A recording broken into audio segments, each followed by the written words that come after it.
Gospel according to St. Matthew, the 6th chapter. Glory to you, Lord. Jesus said to the disciples, "Beware of practicing your piety before others in order to be seen by them, for then you have no reward from your Father in heaven. So whenever you give alms, do not sound a trumpet before you, as the hypocrites do in the synagogues and in the streets, so that they may be praised by others. Truly, I tell you, they have received their reward. But when you give alms, do not let your left hand know what your right hand is doing, so that your alms may be done in secret. And your Father who sees in secret will reward you. And whenever you pray, do not be like the hypocrites, for they love to stand and pray in the synagogues and at the street corners, so that they may be seen by others. Truly, I tell you, they have received their reward. But whenever you pray, go into your room and shut the door and pray to your Father who is in secret. And your Father who sees in secret will reward you. And whenever you fast, do not look dismal like the hypocrites, for they disfigure their faces so as to show others that they are fasting. Truly, I tell you, they have received the reward. But when you fast, put oil on your head and wash your face, so that your fasting may be seen not by others, but by your Father who is in secret. And your Father who sees in secret will reward you.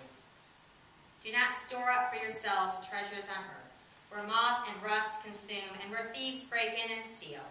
But store up for yourselves treasures in heaven, where neither moth nor rust consumes, and where thieves do not break in and steal. For where your treasure is, there your heart will be also." The Gospel of the Lord. Praise to you, O Christ. Congregation may be seated.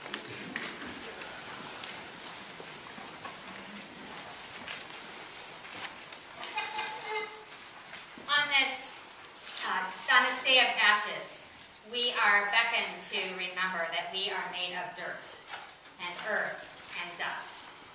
Charred remains. And the ashes remind us that we, each of us, are capable of inflicting pain and destruction. They remind us just how easily we can burn up not only our own lives, but the lives of others. And yet this day of ashes also reminds us that God knows very, very well what to do with ash. God remembers, even when we don't, what good can come from them. God's breath sighed across the earth and exhaled across dust and breathed himself into that dust and fashioned life. Remember that you are dust, and to dust you shall return. In some very vulnerable and very curious ways, there's something comforting about being reminded that we are dust. It's freeing to be told exactly who and what we are. Dust. Not what all the things that the world might tell us. Dust doesn't wear mascara or wear expensive ties. Remember that you are dust, and to dust you shall return. The charred and crushed ash which is pressed onto your foreheads is a visible reminder that we are but dust, and it hangs heavy on our brows right now. It almost beckons to be wiped off as quickly as we put it there. But it can't be. It can't be washed away ever. Because in some ways, the ash on your forehead only highlights the oiled cross, which was placed on your head, which seeped into your very being when you were baptized, and sealed with the cross of Christ forever. Reminding us that we are not only marked by our humanity, but also marked by Christ. And also, the nails which hung Jesus on the cross and marred his body weren't made of steel or aluminum or copper or bronze. The nails were fashioned of flesh and bone, of marrow and muscle, as we wounded God by rejecting him and turning from him and marring his body.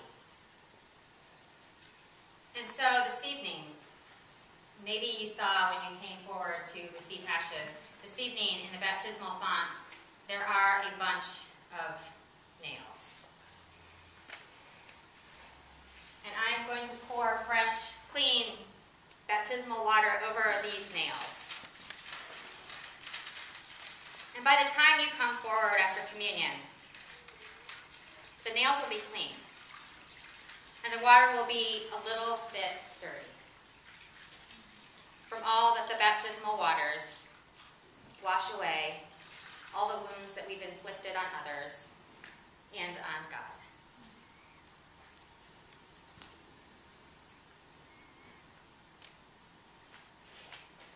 See, during Lent, we aren't pretending as if our sins have not already been forgiven. We aren't pretending as if Christ has not already come. We aren't pretending as if Christ has not already been raised. And we aren't pretending as if we haven't already been cleansed. So this Lent, what I'm asking you to do is to, in some ways, carry yourself around. I'm asking you to take a nail with you and to put it in your pocket as a reminder that we are dust. We are those nails. But we are also cleansed dust and cleansed nails. So after communion, after you've been marked and fed, I'd like you to stop and dip your hand into the water and take a nail to carry. And you can put it in your pocket, you can put it in your purse, tape it on your wallet, your cell phone, any place that you go to regularly. And every time you see it or touch it, remember to slow down and to delve deep into your relationship with God.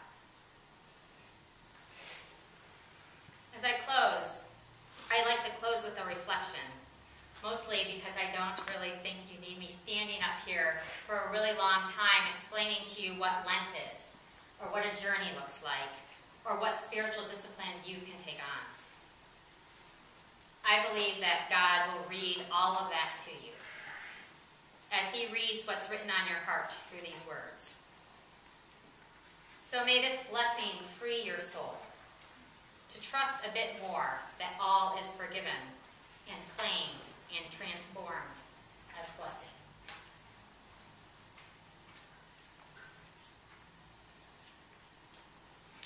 In those days, as the earth shook and darkness loomed, the prophets wailed, O Lord, crying and longing for salvation.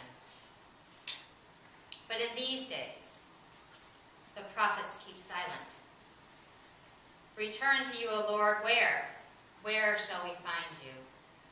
Hearts whisper and wonder. Life has scorched us, burned us through and through. Sorrow and shame, regret and disillusion has marred all that you formed. Once beautiful and new, now ashen and small. Have you turned your face, the wind scattering you to the corners of the earth?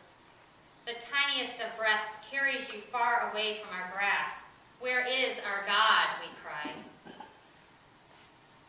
Because you, O Lord, seem nothing more than insubstantial dust, slipping carelessly through our fingers, falling to the earth, only to be trampled beneath the weight of our feet. Our God is nothingness, and our hearts are broken, unprotected and naked.